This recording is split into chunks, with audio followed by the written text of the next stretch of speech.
Yan, nag-ubi ko ba yan? Ito.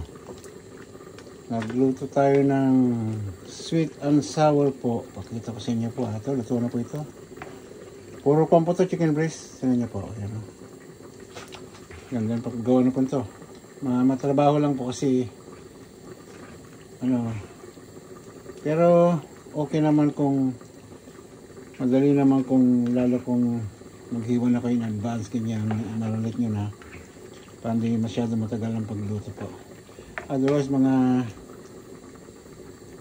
30 to 45 minutes kung masyadong matikuloso po kayo. Chicken breast po malambot lang to, walang 40 minutes po. Ito na to ayan po, tinan nyo po.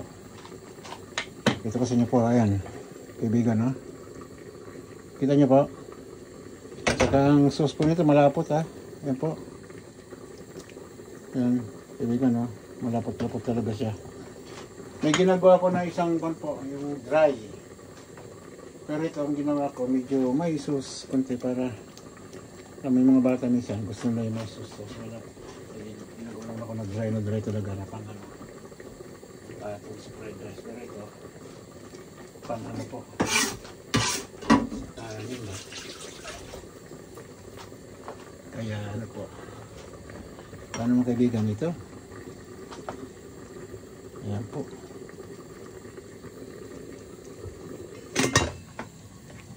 May kasabayan sa katabing talam po na niluluto ko, parang munggoy isa para may sabaw din, pinakasabaw-sabaw. May gulay ba mga bata? Yan po. Kaibigan, tingnan nyo, oh. Diba kaibigan, oh? Pwede, diba?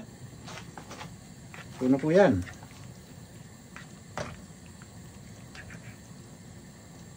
Yan po. Tingnan kaibigan, oh. Ganda, oh. Yan. Balikom po. Mamaya pag nagsando ko, kapakita kasi inyo po. Ayan. Yan po, in-close up ko sa inyo, ha?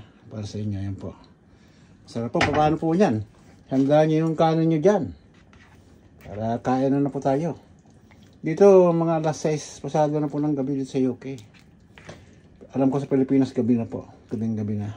Kaya ito, ipakita ko lang, share ko lang sa inyo po. May bill paper po yan, tsaka tsaka yung salad bang tawag na yung dahon ng sibuyas. Kinuha ko yung tangkay niyang medyo maputi-puti at matitigas. Pero pag naluto, masarap po yan. Medyo crunchy-crunchy, huwag lang overcook po. Ano ko ba yan? Agree ka ba na masarap to? Pakita ko ulit, ha. Ayan po, ha. Ayan, o. Kaibigan, ayan. Ayan, kaibigan. Yan. Yan. Sarap po yan. Hindi ko ba? Paano kaibigan, huwag lang pong kalimutan mag-like and share po, ha. Para alam nyo na, ang gagawin po mag-sub kayo sa ating munting channel po. Maraming salamat muli at magandang gabi sa atin lahat po.